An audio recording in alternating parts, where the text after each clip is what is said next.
Косметикадағы ең қауіпті әрі ең пайдалы компонент. Бүгін сіздерге соны айтып беретін боламын. Ол ретинол.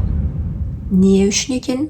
Видеоны соңына дейін көрсеңіздер түсінесіздер. Сәлем баршаңызға, мен Мирзаева Феруза, косметолог, хаджам, технологпын, яғни косметика составын зерттейтін және косметиканың арқылы беттің проблемаларын шешіп жүрген мамамын. Және YouTube каналымда бет күтіміне қатысты пайдалы ақпараттарды бөлісемін. YouTube каналыма жазылып қойыңыздар. Бүгін көбісі сұрайтын ретинол жайлы айтып бергім келіп жатыр. Ол не үшін өте қауіпті, сонымен қатар не үшін өте пайдалы. Осы видеода айтамын. Жалпы ретинол дегеніміз не? Ретинол витамин А туындысы, оның ретиналь және ретинол деген түрлері болады.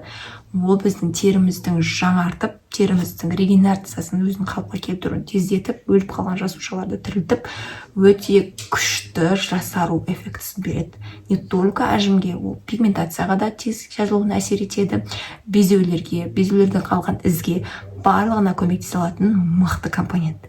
Бірақ өте қауіпті, егер мына ережелерді ұстанбайтын болсаңыздар. Бірінші, қарсы көрсетілімдеріне мән бермеу. Ретинол, ретинальды ешқашан бетінде куперозасы бар, розациясы бар кісілер қолдануға болмайды. Мүлдем құтыртып жібереді бетіңізді.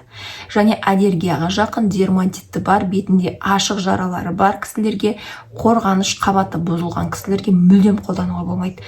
Ол кезде бетіңізді быт-шытын шығарып, бұрынғы бетіңізді армандап қаласыздар. Сол үшін де ол өте қауіпті. Сосын аяғыңыз ауыр болса және емізулі болсаңыз ретинол, ретинальды мүлдем қолдануға болмайды.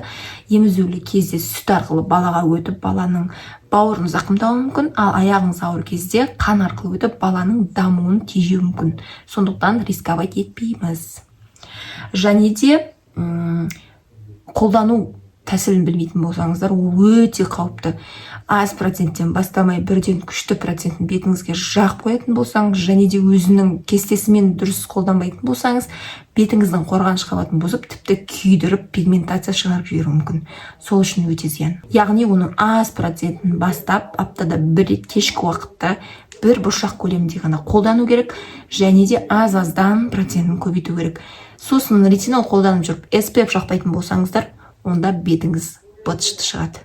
Өте қауіпті. Бетіңізді күн қатты тартатын болады да, пигментация, қараю, сізге сәлем бердік деп келетін болады. Сосын витамин С мен АХ, БХ кислоталармен бірге қолданатын болсаңыз да, өте қауіпті, бетіңіздің қорғаныш қабатын бұзып, күйдіріп, өте асқындырып жібереді. Оны мүлдем басқа қышқылдармен араластырмаймыз. Сосын артынан дұрыс крем жақпайтын болсаңыздар да өте зиян. Яғни бетіңіздің қорғаныш қабатын бұзады. Сол үшін 20 минуттан кейін міндетті түрде барьерлі крем жағу керек. Именно барьерлі крем. Ол біздің қорғаныш қабатымызды бұзып жатқан кезде, барьерлі крем жаққан кезде ол қайта қалпына келтіреді. Сол кезде ретинол күшті жұмыс жасайтын болады. Ой, енді жалпы сіздерді қатты қорқытып жібердім. Енді осылай қауіпті жағы осындайда. Ал енді пайда жағын айтайық. Пайда жағына вау дейсіздер ғой енді. Косметикада әжімге мықты әсер ететін зат ретинол. Ретинолдан асық ешқандай нәрсе оны айтқандай результат бере алмайды. Не үшін? Баяғы кезде осы витамин А-ны негізі қауіпті қандай да бір ауруларға қолданған кезде ғалымдар байқаған, адам жасарып бастаған. Сол үшін ол қанша уақыттан бері зерттеліп, косметикаға зиянсыз түрін енгізу арқылы жасаруға әсер етіп жатыр. Яғни сіздің әжіміңізді өте жақсы азайтып береді.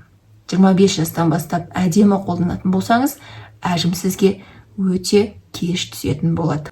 Сонымен қатар ретинолды тек қана әжімге ғана емес, безеуді емдеуге, безеуден қалған ізді емдеуге, және де пигментацияны емдеуге де қолдануға болады. Оларға да өте күшті жұмыс жасайды, өйткені теріні тез жаңартып береді, өліп қалған жасушаларды тірілтіп береді, және өте күшті жұмыс жасайды. Сол үшін де ретинол өте пайдалы, өте нәтижелі компоненттердің құрамына кіреді. Тек жаңағы дұрыс қолданбау, жаңағы алдыңға айтылған нәрселерді сақтансаңыздар ғана өте күшті результат береді. Жалпы қалай дұрыс қолдану керек? Ретинол дегеніміз не, ретиналь дегеніміз не? Ретинол дегеніміз ол теріге түскеннен кейін 2 рет трансформациядан өтеді. яғни сізге күшті нәтиже беру үшін ұзақ уақыт қолданасыз, бірақ тітіркенуі ретинальға қарағанда азырақ болады. Ал ретиналь дегеніміз түседі, ретиналға қарағанда 10 есе тез жұмыс жасайды, бірақ рет трансформациядан өтеді және теріңізді тез нәтиже береді. Бірақ тітіркену, қызарту деген ретинолға қарағанда көбірек болады. Сол үшін сіз ретинолды қолданып бастап, жаймен үйреткеннен кейін барып ретинальға ауыссаңыз, тіптен керемет болады. Жалпы айтқым келгені, бір компанияның сізге өте күшті нәтиже беру мүмкін, немесе дұрыс қолданбаған әсерінен бетіңізді мүлдем құртып жіберуі мүмкін. Әрбір затты қолданған кезде сауатты түрде қолдануды үйреніңіздер. Ал мен сіздерге ол жағынан көмектесетін боламын. Енді осы блогымда компоненттер жайлы, өте көптеген косметикадағы составтар жайлы күшті контенттер түсіретін боламын. Ол үшін мені қолдап қойыңыздар. Алдағы уақытта сіздерге қандай тақырып қызық, комментарияға жазып кетіңіздер. Және де бет күтіміне қатысты консультация алғыларыңыз келсе, астына сілтеме қалдырамын, сол арқылы өтіп, беттеріңізге қажетті уақытты консультация арқылы таңдатып алсаңыздар болады. Келесі видеода жолыққанша сау саламат болыңыздар. Сіздермен болған Феруза Мырзаева.